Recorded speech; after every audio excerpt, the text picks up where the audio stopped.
We've had quite a mixed sort of 3 years with our student accommodation. First 3 weeks it's incredible, you've got your own room, you can do whatever you want with it, it's an amazing experience.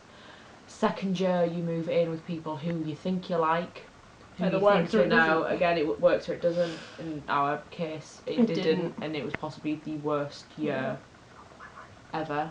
And third year, boiler second year was possibly the worst experience we've had. They had a normal sized boiler for was it 12-bedroom house? 12-bedroom house. 12-bedroom house and like 3 floors. Massive rooms and stuff as well, and it just choice between being a tiny bit warm or showering. Yeah, it was ridiculous. And they never did anything about it, which was the worst part. They didn't care. Also, where our back gate's been kicked in, and we haven't had it replaced at the moment, we can't actually open our door, so all our rubbish and stuff is in the back little garden bit, so like it's really overfilling and it's not very nice. Yes, they can do a lot more for students. Yeah, I think sometimes they forget that we are just students, people who like kids who've just moved away from home for the first time. A bit more like sympathy and understanding, would be. Like, you can ring them to sort of be like, oh, we've got a problem with this, we've got a problem with this, and it's sort of like the reply you get, the tone of voice, it's as if sort of like we should know how to fix it ourselves. Yeah. Like if a shower breaks or something stupid like that. I think it's with money as well. Like, some companies are like, no, we need your money now, but some are like, understand that student loans. Yeah, they don't. A bit unreliable. They don't match the dates that you've set for the rent. That's just irritating. You'll have your rent on the 1st, sorry, I won't get paid till the 29th. Yeah, but for like 3 weeks, and they'll send you an email going, just send us your rent when you like, every day until you. We haven't got loans in. We don't care. Where's our rent? But yeah, so like they don't really give you a lot of information. It's like if things do go wrong. Like when you're viewing houses and signing contracts, they're very much like, yes, this is a nice house. You should live here. Didn't the microwave break or something as well? Yeah. And they're just like, yeah. That was second year. Third year, again, they are a lot more understanding, these landlords. Thing is they're more understanding, but obviously we've matured as well since first year. So we kind of know how to deal with things. Can protect themselves more in regards to student accommodation. Research. Yeah, research. It sounds stupid saying it, and at the time you don't even think about doing it. Not even researching your landlords, the actual house, the area, everything. Like, no matter where you go to university, no matter where you're going to live, there's always going to be a bad area, be it Middlesbrough, Newcastle, even London.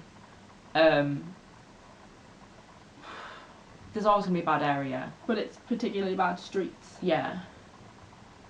Just things you don't really want to If you live on a street with other students, it always tends to be better as well. Because then there's less locals. Yeah. Less families and stuff. You need to read your contracts through. To get someone else to read your contract through as well. Someone who kind of knows what they're doing. We were really lucky second year, even though obviously it didn't work out when we lived there. When signing up to the house, one of our people we lived with is a lawyer, so he looked through the contract. There was things changed. Well, I seem to forget that our rent we managed to get down by it was like almost £15 a week less than they were wanting. So like even silly things like that is you can sort of haggle your rent a little bit, because in the long run they're going to want to get rid of the house. If it's later on in the term as well, like if it's a few days before starting or something, that they'll basically just throw you it. But no, ask people who already live in the house what the house is like, because we were warned second year when we were viewing the house. Some guy went, don't live here. We were just like, no. They were like, no, we should not live here. Ask other people you know who they are with, if they've any problems with them. Ask more than one person. Yeah. Because the landlords we have now, someone said that they were terrible and they're not. Yeah. But then it all depends on the experience you get with the house. Again, it's not even landlords or the house or whatever. It's everything. Everything, the people you live with. Yeah, make sure you know the people well enough to know if they're going to be good housemates. Because just because they make a good friend doesn't mean be a good housemate. But it's not like you can have this really nice house, the landlords can be lovely, but it can be a horrible experience for the people you live with. Or you've got an amazing house and amazing housemates, but it's a horrible experience because your landlords are the worst people in the world. All Don't they be want is your money. afraid to not live with your friends either. Because I preferred to live by myself the second year. Like if you're in doubt, if you got a doubt in your mind that it's not a good idea, then it's not a good idea.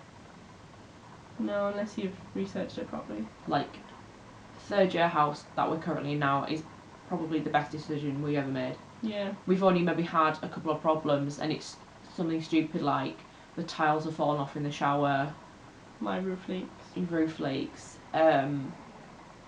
But everything gets sorted. Everyone in the house is lovely enough. Everyone gets on. See, even if we had like a really lovely house, if the people weren't nice and the landlords weren't nice, then you've got to get the whole package. Yeah.